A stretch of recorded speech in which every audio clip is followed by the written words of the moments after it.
Everybody say, praise the Lord. Knowing you, Jesus. Ang special number naman, I want to know you more. Bakit napaka-importante? Malaman natin ang ating Panginoong Hesukristo. Dahil siya lang iyong nagtatanging katotohanan. Siya lang iyong nagtatanging daan. Siya lang iyong nagtatanging buhay na walang hanggan. How do we know Jesus? Paano natin siya makikilala? By the Holy Scripture. Ngayon, kung makilala natin siya, what is the next step na dapat nating gagawin? Jesus said, I am the light of this world. He that followeth me. Kasi kahit nakilala mo na si Jesus and yet you do not follow Him, it's useless. Useless. Hindi ka pa rin acceptable para maangkin mo ang buhay na walang hanggan. Jesus said, I am the light of this world. He that followeth me. After knowing Jesus, the next step is follow Him. If you follow Jesus, you will not walk in darkness, but you shall have the light of life. So, napaka-importante. Gusto kang umalis sa kadiliman? Know Jesus and follow Him. Amen? Praise the Lord. Apart from that, wala na. Kaya nga maliwanag sinabi ni Jesus Christ, I am the way, I am the truth, I am the life. No one can go unto the Father. He is referring, no one can enter into heaven or the kingdom of God but by me. So, kailangan natin alamin at kilalanin si Lord Jesus Christ and follow Him without fail. Huwag mo talagang i-fail ang pag-follow sa Kanya. Kahit memorize mo pa yung Biblia, cover to cover, kahit araw-araw ka pang magsimba, day and night, kahit mag-preach ka pa, kahit maging Sunday school teacher ka pa, kahit gaano ka pa ka-active, if you do not follow Jesus, it's useless. Walang kabuluhan. Kaya basahin natin ang John 5:39.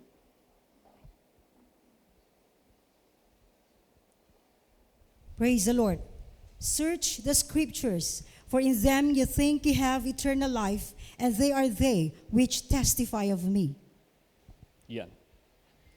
Search the scriptures, for in them you think you have eternal life. So the Holy Scripture, gusto niya, wag mong kalimutan, wag mong kaligtaan, na ang purpose ng Holy Scripture is to grant you, to give you eternal life. Amen? Praise the Lord. At dahil si Lord Jesus Christ lang ang way nito to obtain eternal life, kaya nga sinabi niya, and they are they which testify of me. The Holy Scripture, from Genesis down to Revelation, this is pointing to Jesus. Ito yung nagtuturo kay Lord Jesus Christ. From Genesis down to Revelation, the whole Scripture, this is testifying who Jesus is, what Jesus have made, the example that we must follow, dapat nating sundin. Alam mo ang kaharap ni Lord Jesus Christ dito, sino? Mga Parisiyo. Kilala ang mga Parisiyo sa panahon na yon, they are the people or the organization who knows the scripture. They memorize. They obey the rules. Lahat na pertaining sa law, di ka makaalas sa kanila. Memorize nila yan. Subalit, ganon pa man, hindi nila tinanggap si Lord Jesus Christ. That is the most mistake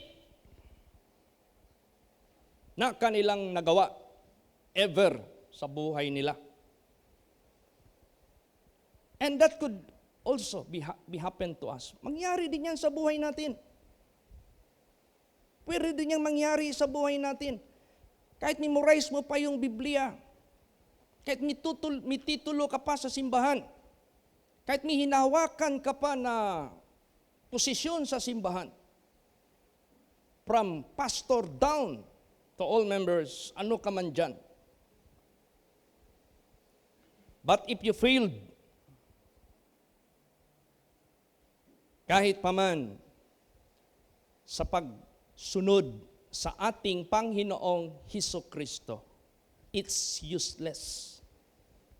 Useless talaga yan. Kaya number 1 ng mga Parisiyo, in terms of going to the church, present in terms of law, they are perfect.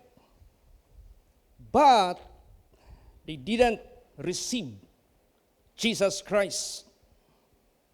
Hindi nila alam all the scripture that they have memorized. Hindi nila alam all the scriptures they have known or familiarize na nila ang Holy Scripture. Hindi nila alam this is all pointing to Jesus Christ. Ganun din sa buhay natin. Kahit ano pang alam natin sa Biblia, and yet we deny Jesus by following His example. It's useless. Nonsense. Kaya, importante masyado. Don't miss the point. Huwag nating i-miss ang point. Kahit pa punuin mo pa yung bahay mo ng Biblia. Kahit punuin mo pa ang bag mo, saan ka magpunta ng Biblia. Kahit punuin mo pa ng Bible application yung cellphone mo, laptop mo, iPad mo. That is not the guarantee for you to obtain the salvation. The only can guarantee you to obtain the salvation if you use the Bible to know Jesus. If you use the Bible to believe Jesus, if you use the Holy Scripture to know Jesus, and not enough, hindi yan enough, but to follow Jesus. Follow Jesus. Now, how to follow Jesus?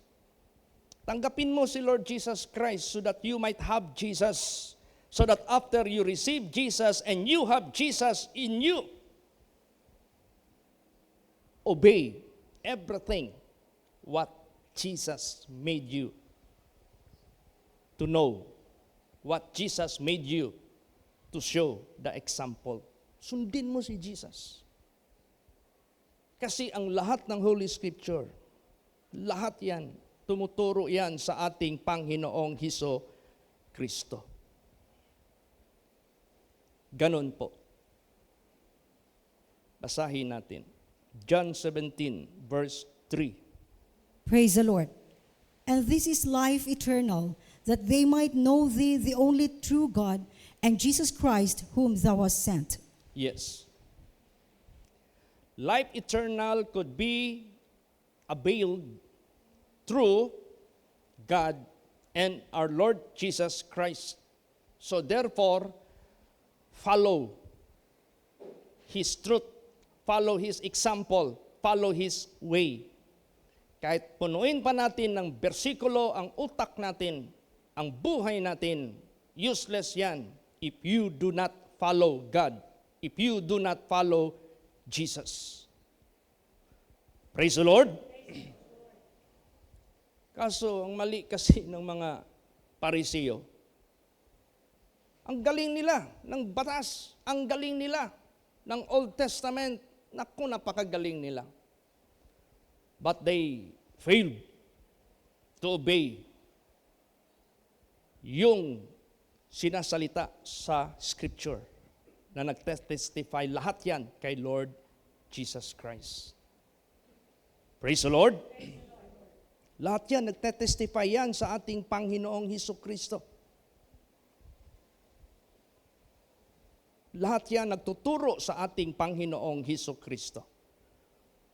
So, kahit punuin mo pa ng Biblia ang buhay mo, but if you failed to follow Jesus, to obey God, doesn't serve the purpose. Useless pa rin. Yan ang mga Parisiyo.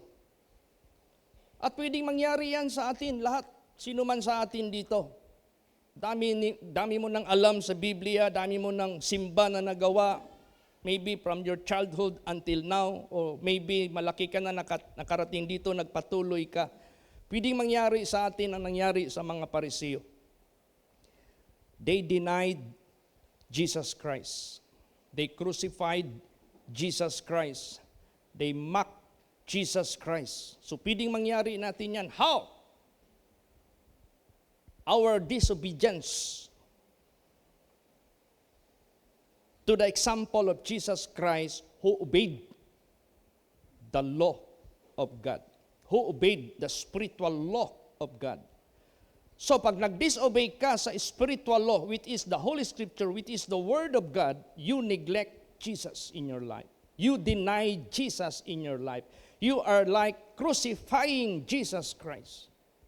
So dapat hindi yan mangyari sa buhay natin. Yung mga Parisiyo, ang galing talaga nila. Pero kung sino pa yung tinuturo sa Old Testament na tunay na tagapagligtas, tunay na daan, tunay na katotohanan, yun pa ang kanilang pinursake. Yun pa ang kanilang giniglek. Yun pa ang kanilang pinatay sa buhay nila. Kaya sa buhay natin, we must be very careful. Hindi nila alam lahat ng Old Testament.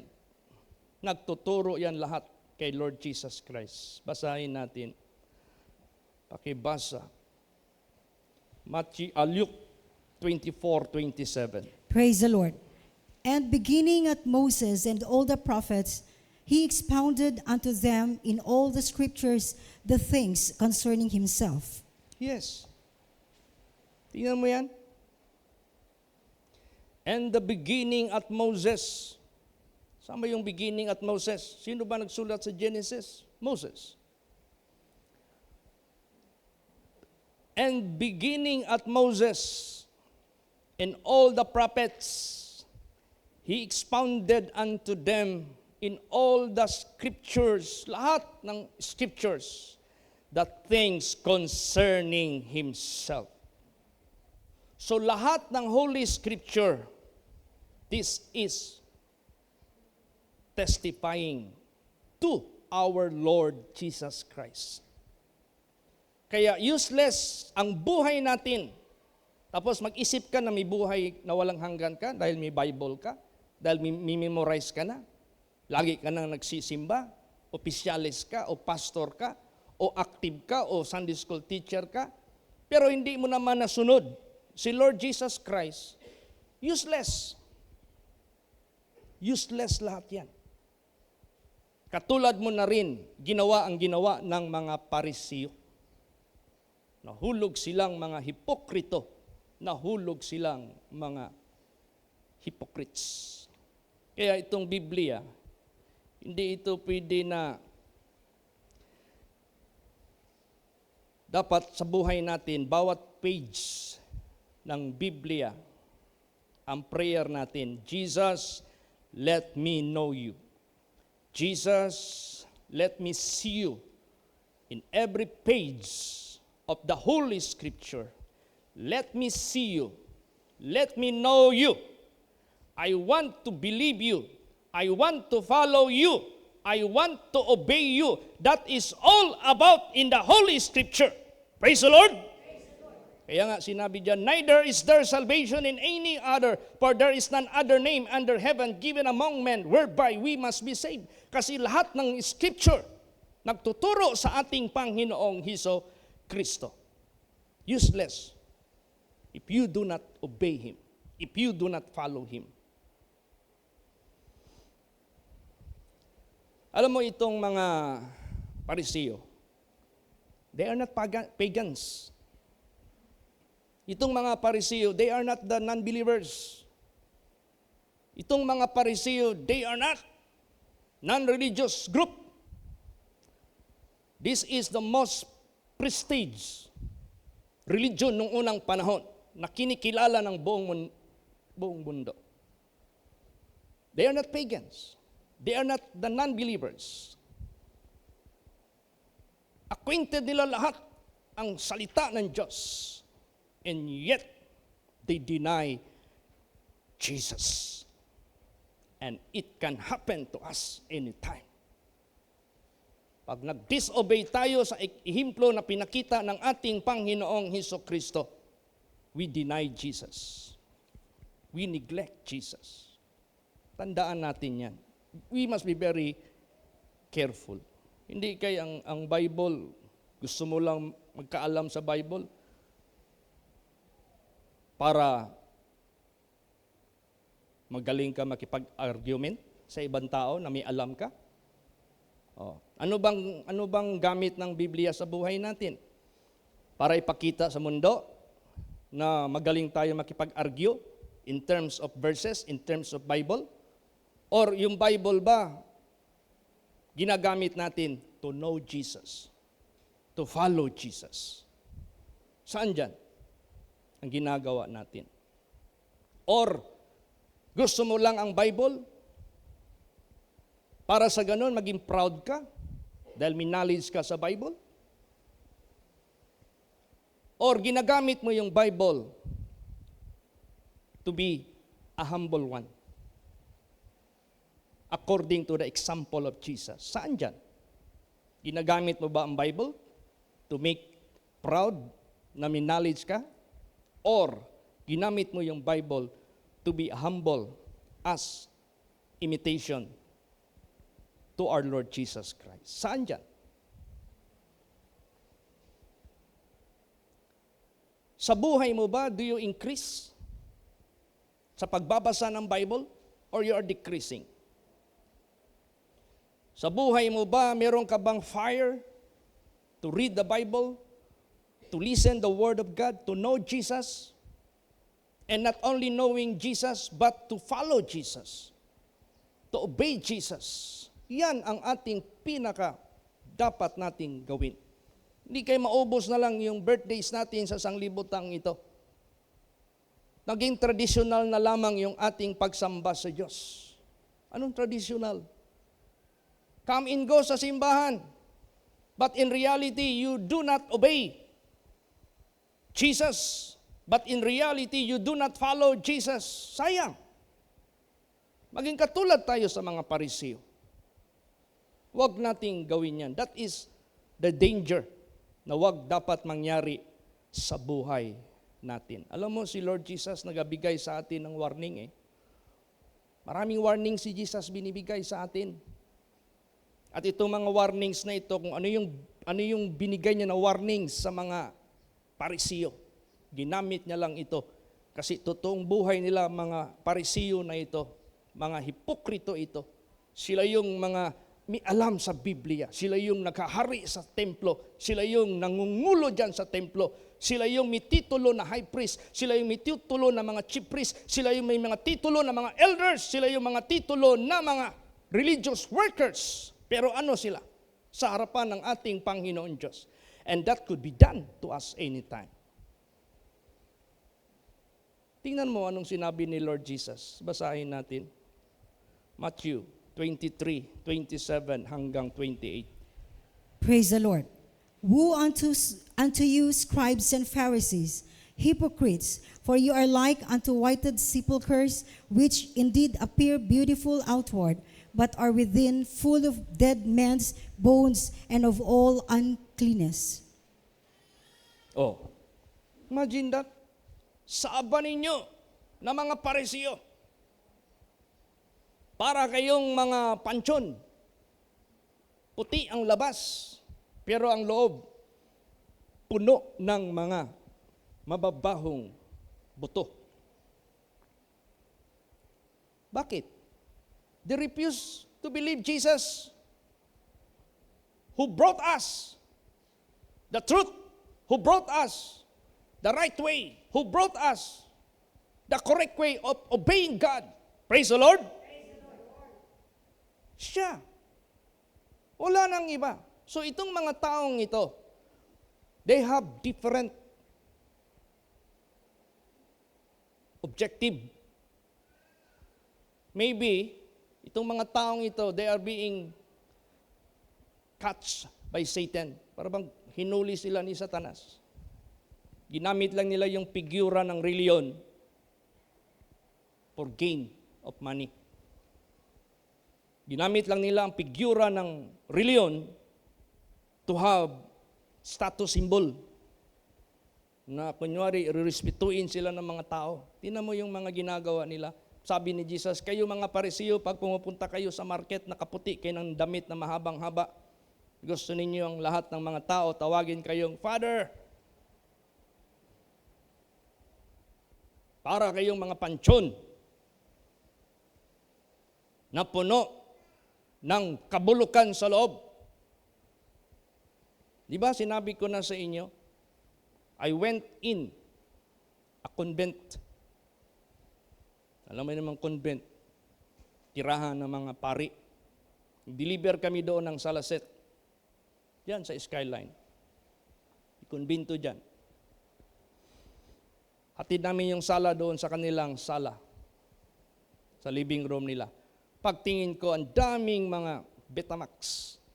Daming mga ashtray. Mabuti sana ashtray, empty. Puro mga upos ng sigarilyo. Maraming bote na mga bakante ng beer. Tapos napansin ko yung mga movies, mga porno. Yan. Ayaw ng Diyos na ganun. We are not exempted of that. Huwag tayo maging katulad sa pansyon. Puti ang labas. Kung linggo, nakadamit ka ng puti. O nag-show ka dyan sa mga tao, mahaba nga ang palda mo. Hindi ka nagpapantalon. Panglabas lang yan. Pero ang importante yung loob. You are follower of Christ. You are follower, the example of Jesus, the obedience of Christ. Kaya nga, by one man's disobedience, many become sinners. And by one man's obedience, many become righteous. So Jesus is the very example to be an obedient person. So lahat ng Holy Scripture, maging obedient ka by Christ Jesus. Pariin mo si Kristo sa buhay mo. Praise the Lord. So, isa yan, danger yan. Huwag tayong maging katulad ng pansyon. Galing magsalita, galing magpakitang tao, galing magparinig ng kagalingan, pero sa actual na, wala.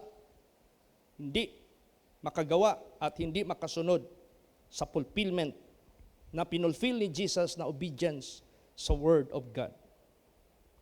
Ano pa? Basa Romans 2:17 hanggang 24. Praise the Lord. Behold, thou art called a Jew, and restest in the law, and makest thy boast of God, and knowest his will, and approve the things that are more excellent, being instructed out of the law, and art confident that thou thyself art a guide of the blind, a light of them which are in darkness, an instructor of the foolish, a teacher of babes, which has the form of knowledge and of the truth in the law. Thou therefore, which teachest another, teachest thou not thyself? Thou that preachest a man should not steal, Dost thou steal? Thou that sayest a man should not commit adultery, dost thou commit adultery? Thou that abhorrest idols, dost thou commit sacrilege? Thou that makest thy boast of the law, through breaking the law dishonorest thou God? For the name of God is blasphemed among the Gentiles through you, as it is written. Yes, useless ang knowledge mo. Useless ang knowledge natin.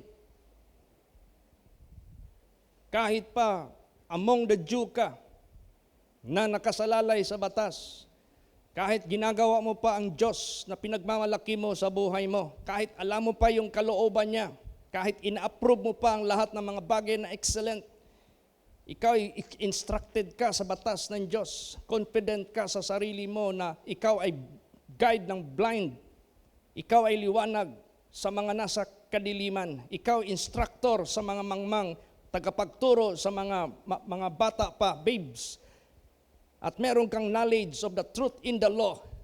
Thou therefore which teaches another, teachest not thyself. Nagaturo ka sa iba, hindi mo tinuturuan yung sarili mo. Nagakomply ka sa iba, hindi mo sinusunod ang pinapakomply mo. Useless. Which has thou form of knowledge of the truth in the law. Teaches another, hindi mo tinuturuan yung sarili mo. That preaches a man should not steal. Dost thou steal? Nagpipreach ka sa mga tao na huwag magnakaw, tapos ikaw mismo magnanakaw. Saan ba sa Bible ang sinabi na nananakawan mo ba ang Diyos? Oo. Sa tithes and offerings. Imagine that. Makaya mong nakawan ng Diyos. Kung makaya mong nakawan yung hindi nakikita, lalo na yung nakikita.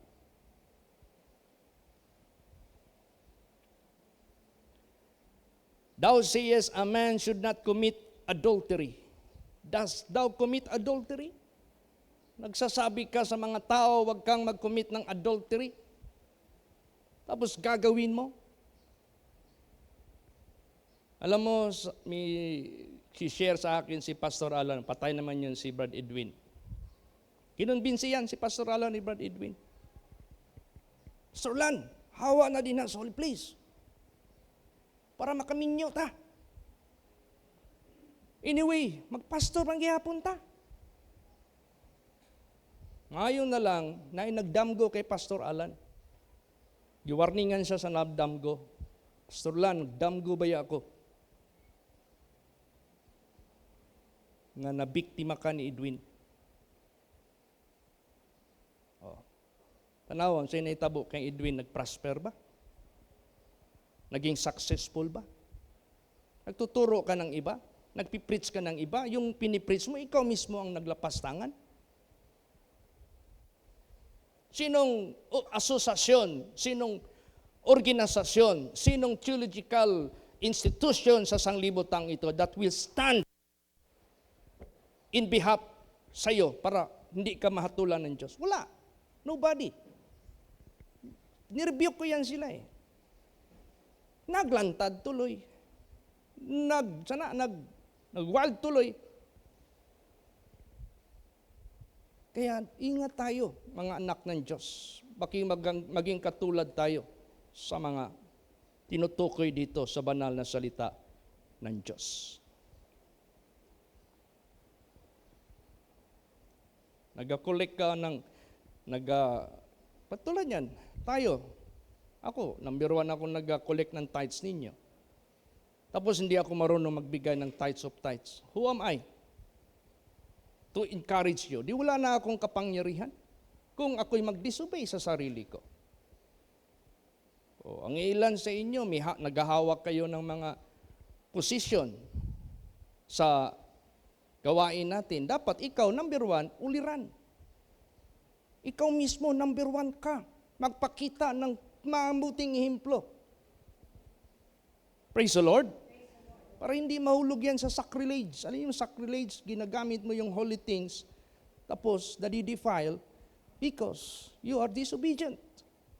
Ikaw pala yung matatamaan ng kahatulan ng Diyos. Kaya nga anong sinabi tuloy ni Paul, I put my body under subjection. Lest after I preach to other, I myself shall be found cast away. O dapat maingat tayo. Praise the Lord. Ikaw na nagbibigay ng salita ng Diyos. Ikaw na may alam sa salita ng Diyos. Sometimes nag-encourage ka, nagsishare ka sa iba. Ikaw pala mismo, hindi mo pinapailalim. Yung katawan mo, yung buhay mo ba? Sa pagsunod. And that is how Jesus Christ made the way for us to walk. That is how Jesus made the example for us to obey. That is the very truth of Jesus na pinakita niya sa atin. Na siya mismo nagpailalim, nagpabautismo, nagtiis, sumunod sa kalooban ng Diyos. Ano pang danger na nakikita ng Diyos sa mga Pariseo at sa atin? Basa. 2 Timothy 3:5. Praise the Lord. Having a form of godliness, but denying the power thereof, from such turn away. Yes. Meron kang anyo na godliness. Mag-awit ka ng gospel. You go to the church regularly. You have a form of godliness. But denying the power thereof. What is that power na dinideny mo? Jesus Christ is the wisdom of God and the power of God. Huwag mong i-deny the very example of Jesus Christ in terms of obedience to the spiritual law of God. You are with Him. Para hindi mo ma-deny yung power na yan. Kahit meron ka pang form of godliness, that's useless. That's nonsense. If you do not follow the power which is our Lord Jesus Christ. From such turn away. Iwasan nyo na yan. Talikdan na natin yan. Layuan mo na yan. Yung form of godliness, dinideny mo pa lang pala ang power of God which is our Lord Jesus Christ. Praise the Lord. Tapos pag magsalita ako dito sa inyo ng tithings, huwag nyo kaagad na, si Pastor Chito, nagpa-profit. Hindi yan. That is not my word. That is the word of God. Praise the Lord. Kasi sa maliit na gawain at hindi mo yan magawa, how about the other? Laws of God. That is the very basic. Kaya nga, sabi nga ng mga Pariseo, is it legal? Is it appropriate to give tax to the government? Anong sinabi ni Lord Jesus Christ? What is due to Caesar? Give. And what is due to God? Give. Give that is due to Caesar. Give that is due to God. Did God ask us to collect something out of our salaries, out of our income? Yes. Did the government of our country, did us percentage out of our income? Yes. Did you agree to be deducted out from your salary, the tax? Yes. Did you oppose it? No. Did you agree? Yes, I did agree. How about God? Where is your faith and obedience to God? Praise the Lord.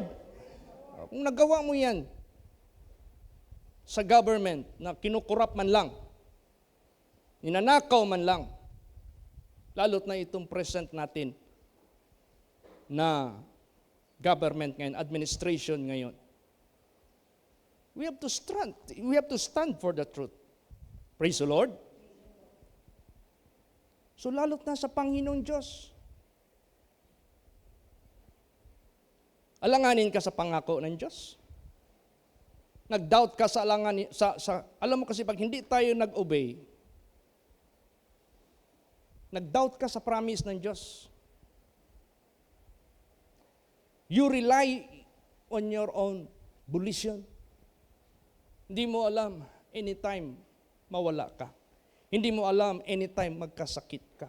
Hindi mo alam, anytime magkagulo ang mundo, mawala lahat ng economy. Everything will be like a vapor. Mag-disappear na lang. But the most important is godliness. Obedience to the Word of God by our Lord Jesus Christ. Use Jesus Christ always. Praise the Lord. Apart from Him, wala tayong magagawa. So, ayaw gyud na magkaroon ka og form of godliness but you deny to obey the example of our Lord Jesus Christ. Ano pa? Laging attend ng Bible study, laging attend ng youth camp, laging attend ng retreat, laging simba. Tapos, hindi man lang nakarating. Basahin natin. Saan nakarating? Basahin natin. 2 Timothy 3:7. Praise the Lord. Ever learning and never able to come to the knowledge of the truth. Yan, lagi kang simba, lagi kang basa ng Bible, pero every time na malaman mo ang katotohanan, hindi mo naman binibitawan yung mga gawa na nagagapos sa iyo sa disobedience. Hindi mo tinayuan yung truth. Kahit sige ka pagbasa, ini-embrace mo pa rin yung spirit of disobedience. Wala kang liberty. Kasi ang sign ng tao na totoo, naninindigan sa katotohanan ng Diyos, napapalaya ka. All manner of disobedience, all manner of spiritual captivity. You are no longer captives of all manner of disobedience. You are free, fulfilling the will of God, the commandments of God. Laya ka. Ang sarap kaya gumawa na may kalayaan dahil sa katotohanan ng Diyos. Praise the Lord. Ang hirap kaya na lagi ka na lang nakabihag diyan sa hindi mo pagsunod sa katotohanan ng Diyos. At sinabi diyan, whosoever commits sin is of the devil. Yan yung preaching ko minsan sa isang Thanksgiving service sa isang barangay na ang daming mga pastors doon na nakarinig. After few months, bumisita ako doon sa Madsayap, na-met ko yung isang pastor na naka-attend. Sabi niya, Pastor, hantod ron, ginaistoryahan ang imong giwali digto. Asa atong nga bahin nga akong giwali nga giistoryahan hantod ron sa mga pastor. Katong niingon gani ka, kinsa nagapakasala, iya sa yawa. Kayang yawa nagapakasala, gikan sa sinugdan. So, meaning to say, they didn't preach that verse. Hindi nila pinipreach yung verse na yan because for them, it's new. For them, has a great impact na narinig nila. At it seems it is a new to them. No, alam na natin yun. Kaya alam mo na rin kung kanino ka. If you transgress the law, you're a sinner. If you violate the law, sa may tawag na, agto kag downtown, no parking, nagpark ka. Ang makakita sa iyo, anong sabihin ng mga tao? Oh, he is a law breaker. Nagpark ka, nang notice mo yung no parking, umalis ka, humanap ka ng walang no parking. Sabi ng mga tao, oh, he is the law abider. So, if you transgress the law, you are lawbreaker, transgressor, or sinner. And don't close your eyes na hindi mo maangkin na you are of the devil. No, you have to acknowledge that you are of the devil. Praise the Lord. Let the Word of God tell you the truth. Di magsisi ka. Baguhin mo yung buhay mo. Abide ka na sa batas ng ating Panginoong Diyos. Then you are being set free. And continue, sabi ni Jesus, continue. Huwag ka nang huminto dyan. If you continue in my word, you are my disciples indeed. You shall know the truth, and the truth shall make you free. Ayaw ni Jesus Christ na para kang pindulom. Obey, hindi. Obey, hindi. Maniwala, hindi. Obey, hindi. Hindi ganon. Continue. Alam niyo yung continue? Do it until the end. Continue. Tuloy mo yan. Don't stop. Ganon, tinuturuan tayo ng Diyos. Para hindi tayo maging katulad sa mga Pariseo. And we are not exempted of that. If it is hard for you to acknowledge and to admit such kind of status, kawawa ka. You have no acknowledgement of the truth of God.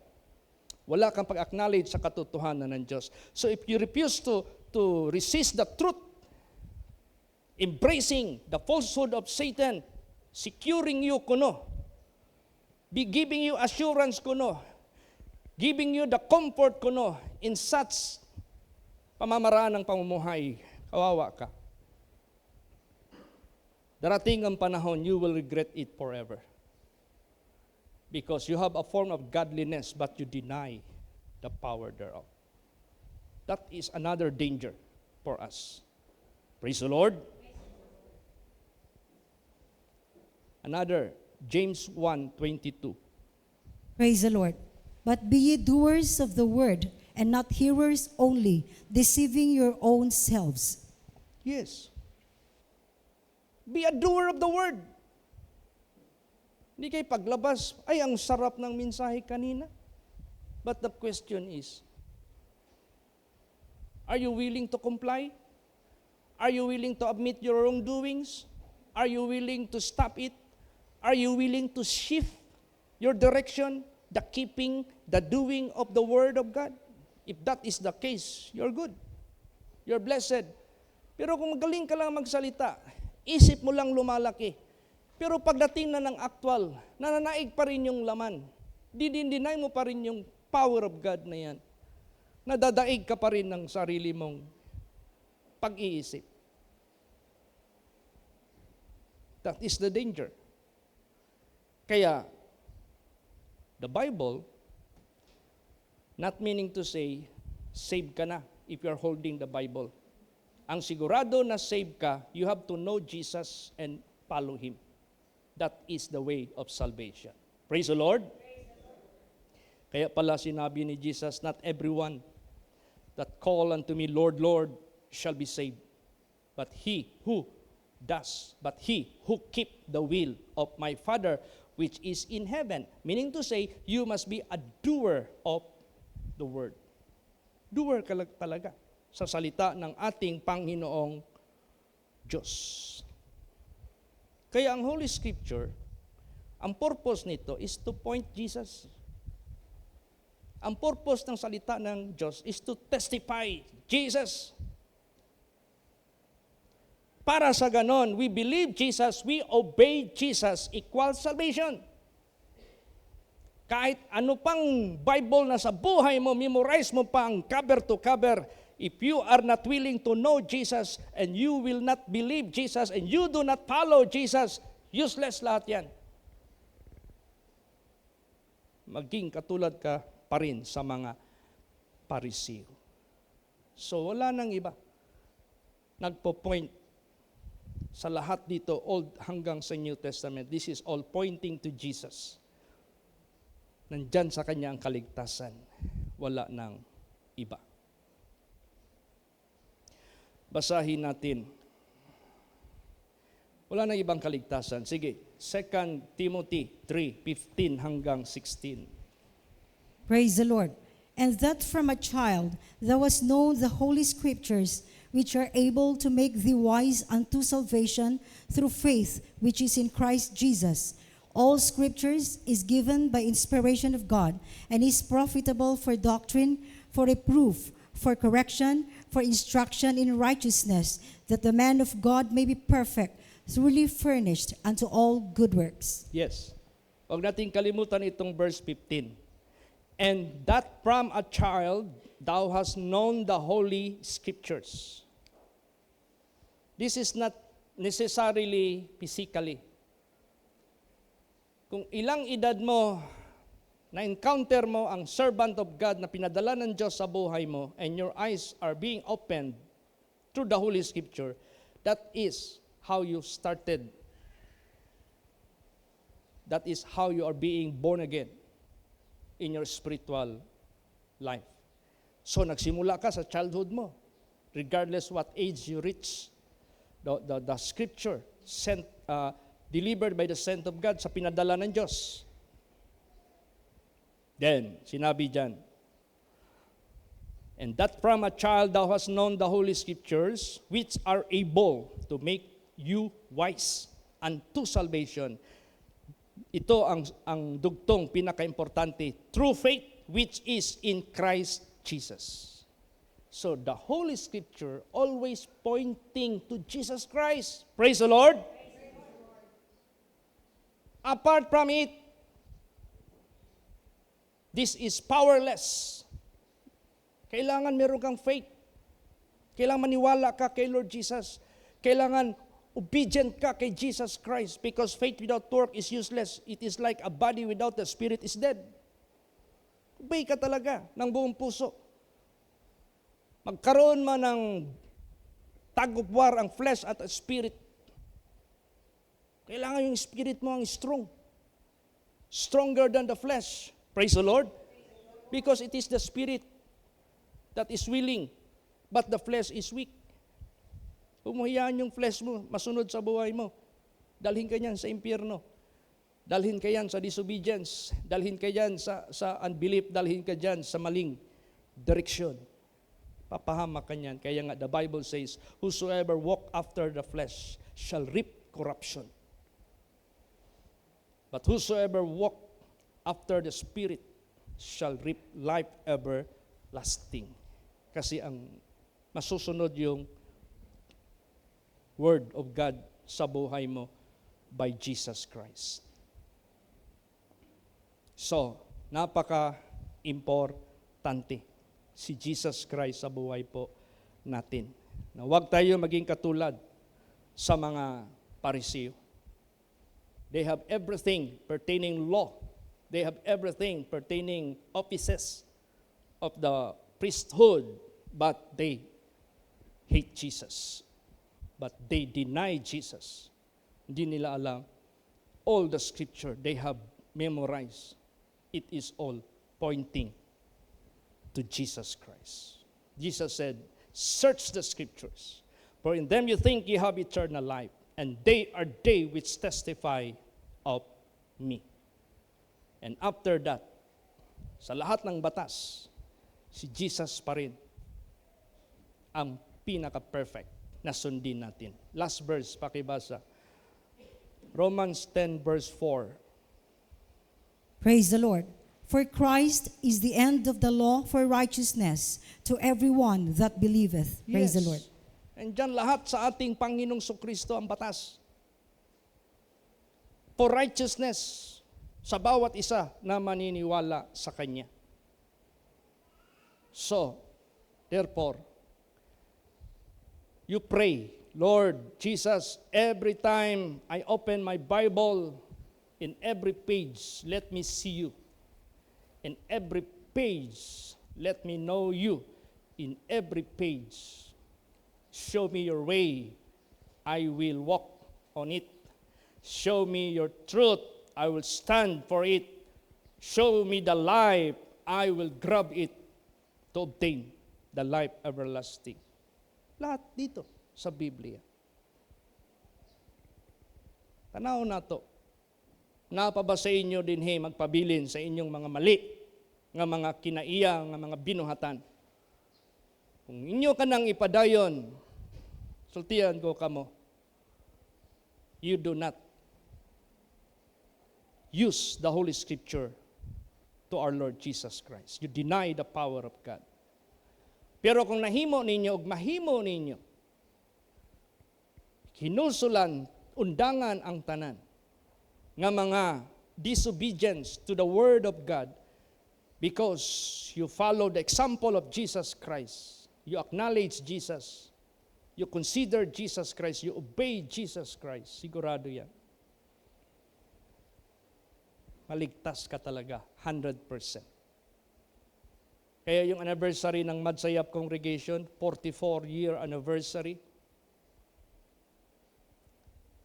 ang founder ng Holy Place International Ministry, hindi tao. Lahat ng pinadala ng Diyos, hindi sila pumili sa sarili nila para gagawa yung gawain ng Diyos. Pastor Samuel Agabre never made himself to be the one na maggaganap sa gawain ng Diyos. It was Jesus who chose him, who called him and ordained him and asked him to go. Kasi kung hindi siya pumayag, patay siya nung Indonesia na aksidente. Patay talaga siya. So nung tumugon siya sa tawag ng Diyos, Jesus used him. The works of God manifested in his life. The salvation is being proclaimed. The miracles were done. Ganon. That is the scent of God. Tapos sabi ko, after Pastor Samuel Gabre, ako ba ang naglagay sa sarili ko sa Davao Congregation? To make it established na lahat dito sa atin, hindi tao ang nag-establish sa atin. Si Jesus Christ na nasa langit. Praise the Lord. Para sa ganon, wag kayong lumaban sa pinadala ng Diyos. Kawawa ang lahat at hindi iyan bahad ko. Salita yan ng Diyos. Ang kaaway ng mga alagad ng Diyos, kaaway ng Diyos. Yan ang totoo. Hindi ko na lang sabihin ang mga personalities na kumaaway sa akin within our church na napahamak. Hindi man yan aking gawa. Kaya nga sabi dyan let us point all to Him. Siya yung gumagawa sa atin dito. Kaya dapat manginig tayo. Praise the Lord. Let us serve God with fear and trembling. Let us serve God acceptably with reverence and godly fear. After all, kukunin na ako ni Jesus, siya rin ang mag-appoint. Sino? Hindi ako ang papalit. Kaya maganda yung founder si Jesus Christ, kahit ilapang henerasyon, nandito pa rin siya. Basta ang lahat manatili lang sa kanyang katotohanan. And anytime He can depart, pag hindi na si Jesus ang sentro ng pagkilala at pagsunod sa anumang simbahan sa mundong ito. God has the right to leave anyone if you refuse to abide in His name and in His truth, in His example. Kaya sintro tayo kay Lord Jesus. He is the end of the law. For Christ is the end of the law for righteousness to everyone that believeth. Kaya siya yung sundin natin ng buong puso. It is beyond the book, but it is pointing to our Lord Jesus. Hindi lang ito, Biblia, but si Jesus ang tinutukoy lahat ng Holy Scripture. Kaya follow Jesus. Follow the example of our Lord Jesus Christ. Do not oppose anything what Jesus Christ made a very message sa buhay natin. Obedience ang in-establish ni Jesus sa atin. Ang in-establish ng ating unang parents, disobedience. Ang in-establish ni Lucifer, disobedience. Lahat na naka-inline sa kanila. Hurot sila, uban sa kapahamakan sa impyerno. So asa man ta mag-line up, asa man ta maglinya, nga mag-patronage na magsunod, dirita kay Lord Jesus Christ. So tanang scripture, nagatudlo na tanan kay Jesus, tumana na. Amen? Praise the Lord. Magsitayo po ang lahat.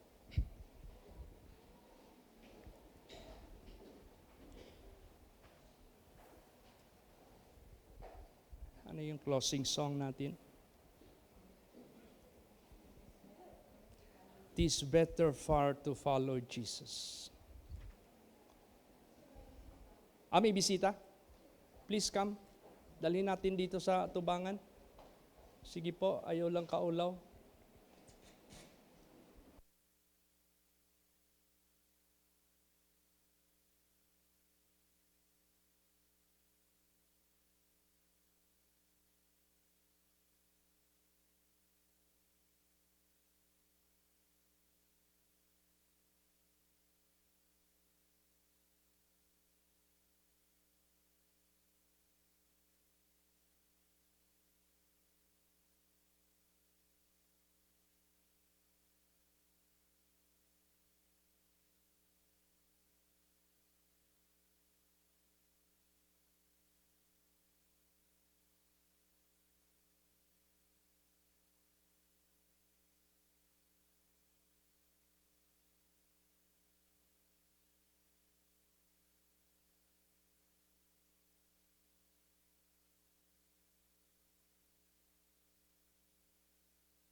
Magatindog ang tanan.